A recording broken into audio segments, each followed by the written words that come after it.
Welcome back. It's our first show after spring break. I'm Elena Hesterly. And I'm Ella.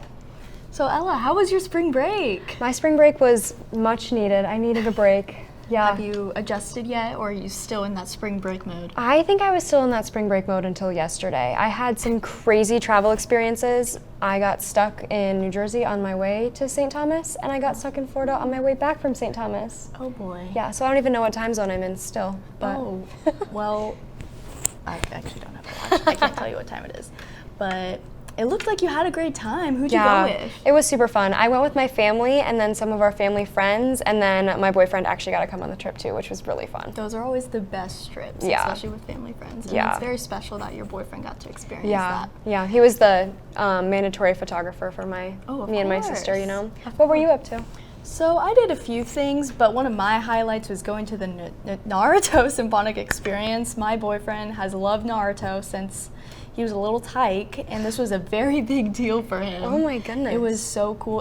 Have you heard of like the How to Train Your Dragon ones? Okay, I was gonna ask what this is, yes. Yeah, where you like watch, except since it's not a movie, we just watched little segments of it, and it was awesome. There was so many cool costumes. It was just, the band was fantastic. It was a great time. That's amazing. I've never even heard of that. And was that in Kansas City? Mm-hmm. Yeah. Oh. It was so fun. So cool.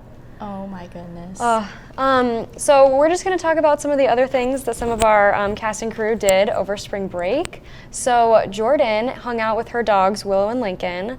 And I believe that Willow is the little one and Lincoln is the what kind of dog would you call that? I don't know, like a mix of some kind, like a Maltese thing. Super cute, it's really cute.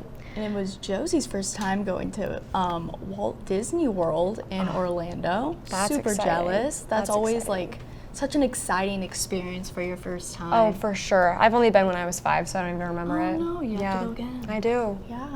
Yeah. And Kate went home to Minnesota and went to a Wild game? Yeah, Minnesota Wild hockey. I'm not much of a hockey person, but that sounds super cool. Yeah, Minnesota's huge for hockey. I bet it's probably cold. Yeah, Colder than that's why here. Minnesotans love hockey. Yeah. Rin went hiking in Santa Fe with friends. That looks so fun. And scary. Yeah, have you ever been to New Mexico? That's in New Mexico. Santa Fe, New Mexico, right? Oh no, Yeah. I didn't know that. But I've been to the Grand Canyon, so that's why I thought it was the Grand Canyon. Oh, okay. Because like the Grand Canyon has similar things, but Yeah, that looks fun. That looks so fun though, hiking. Yeah. And then Zhu went to Walmart to get food. Vibe. You know what? Yeah, Me too. we all have to do that. Yeah, that's such a vibe. Just walking around Walmart. Yeah, you can That's kill a what lot I of time there. Yeah. Yeah. And then Shay went to Miami with her 5 roommates and had sushi for the first time. Do you like sushi? I honestly really like sushi. Oh, I'm an avid sushi hater. What? The raw fish thing just weirds me out, but I'm glad she had it. I get that. Raw sushi is, I'm not a big fish person, but yeah, I like sushi. It's like, don't tell me what's in it. Yeah. Like, don't tell me that there's eel. Just pretend that it's not there, you know? Yeah, exactly. Yeah. Well, that's just kind of a glimpse into what we did over spring break. After this break, we're going to be back with the news.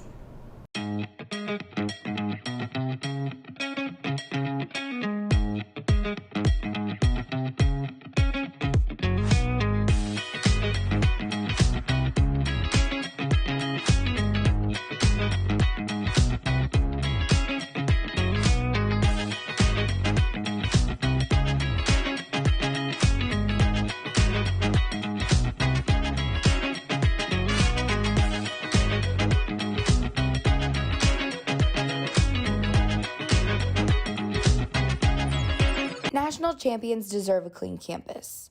Don't wait for other Jayhawks to pick up your mess. Keep the University of Kansas clean.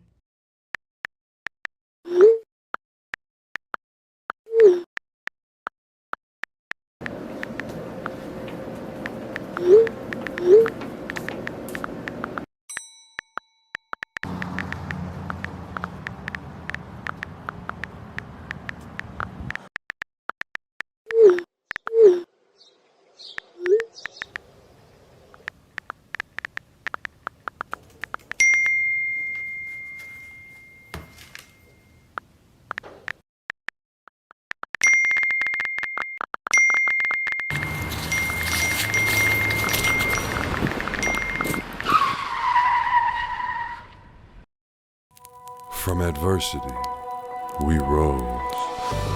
We made history and became pioneers, voyagers, champions, Jayhawks. And when our chant rises, haunting and hallowed, Jayhawks are telling the world what's near. Victory. Welcome back. I'm Ella, and this is your Good Evening KU News Update. NPR and PBS chief executives defended their public media networks in a congressional hearing on Wednesday. The networks are currently being threatened with potential federal defunding by Congress and the Department of Government Efficiency. Congressional Republicans are arguing that the networks have bias and have labeled the hearing anti-American airwaves. NPR and PBS refuted these claims by emphasizing the education and information that these networks provide the American people. Last night, the KU Student Senate General Assembly passed the required student fee bill to fund student services and reduce funding for the university's Daily Kansan and Safe Ride for fiscal year 2026. The bill is now being passed on to the student body president, Danae Esteban. If passed, it will go on to the university administration and then the Kansas Board of Regents for official approval. Atlantic editor-in-chief Jeffrey Goldberg was added to a U.S. government Signal group chat that informed him of upcoming U.S. airstrikes in Yemen on March 15th. The chat included the U.S. Defense Secretary, Vice President, Secretary of State, and President Trump's Director of National Intelligence. The journalist said he was added to the chat by Mike Waltz, Trump's national security advisor. It is unknown if the information was classified or how Goldberg was added into the chat. President Trump signed an executive action to reform U.S. elections on Tuesday. He is pushing for proof of citizenship documentation in order to register to vote in federal elections and wants all ballots to be received by Election Day. This would shift a lot of the national election control to the federal government instead of the state governments where it has historically been placed. Trump has threatened to pull federal funding from states who don't comply with this order. That's all we have for news. We are now going to throw it over to Kate for sports. Thanks, Ella. The basketball season is officially over for the men's team. They bowed out from the NCAA tournament with a 79-72 loss to Arkansas in the first round. The Jayhawks finished the season with a 21-13 record. The KU women's basketball team finished 16-14 and did not make the postseason.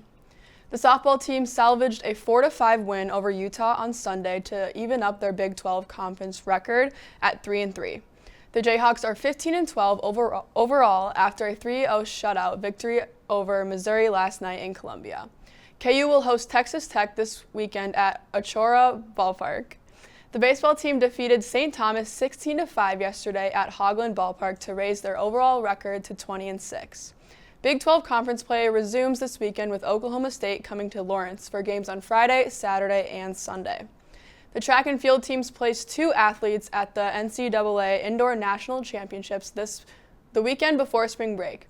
Sophomore pole vaulter Mason Minershagen finished 4th with a vault of 14 feet and 9 inches.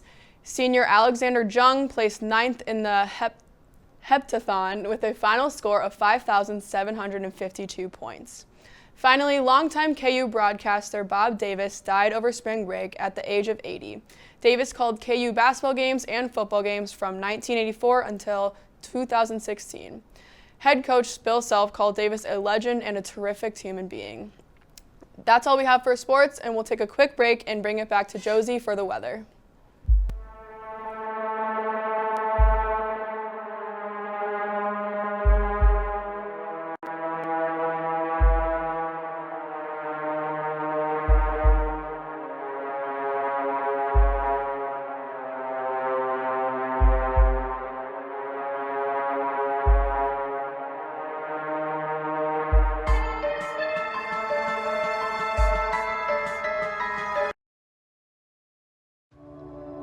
Pollution, one of the biggest things killing our planet, and yet trash is still being thrown out of car windows right here on campus, but also left on beaches, causing millions of sea animals to be killed and humans to have a 20% higher risk of death from lung cancer.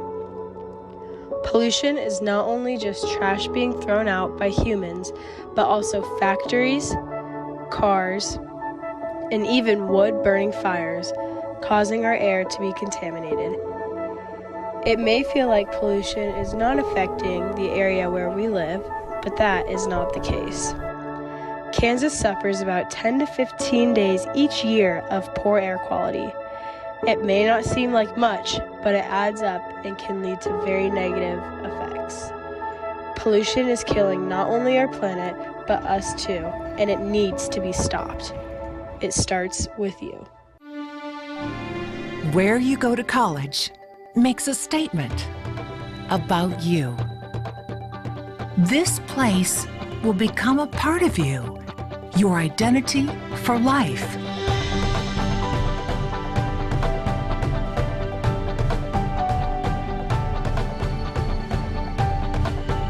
The University of Kansas, a great place to be you.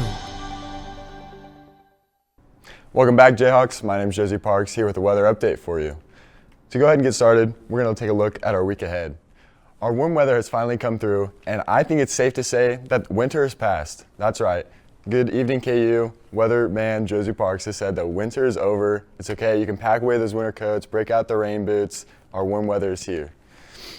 Our winds stay strong with us, and we have some springtime precipitation to look forward to this weekend. And if we take a look outside, it is beautiful outside, 78 degrees, good day to get outside, get some vitamin D. It's partly cloudy, and it feels like 74 degrees, and our winds are out of the southwest at 17 miles per hour. If we take a look outside, here we have our beautiful football stadium being constructed, but look how sunny it is. Doesn't it just make you want to go outside and tan a little bit?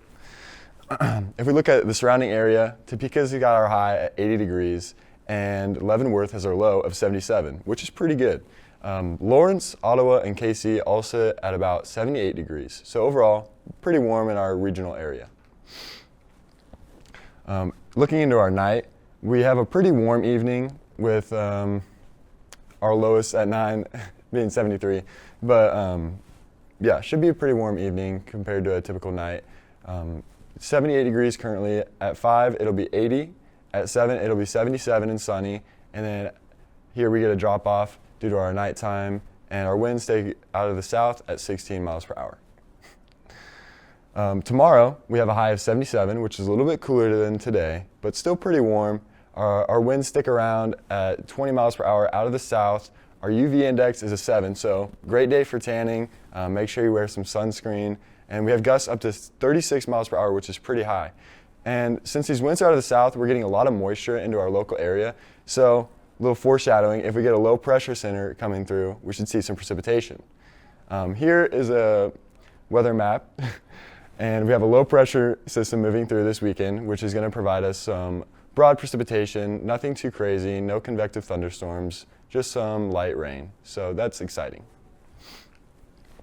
Our 7-day forecast looks a little like this. Monday is our lowest temperature of 53 degrees, which I know sounds chilly, but like I said, you can still pack away those winter coats, guys, okay, because it's going to warm right back up, okay? So tomorrow we have a high of 77 degrees and a low of 62. Saturday, we might see some of those showers start to roll in, and there's a high of 77. Sunday, more likely chance of showers with a high of 65 and a low of 41. Monday, partly cloudy conditions with a high of 53. Again, this temperature is dropping due to that low pressure coming in, bringing colder air from the north, all right? So it might be a little bit drier and a little bit colder, but on Tuesday, it'll warm back up with a high of 62. And Wednesday, we get some exciting weather with a chance of thunderstorms, guys. That's pretty exciting. Thanks for watching. That's all I have for you today. Thanks for watching GEKU. See you next week.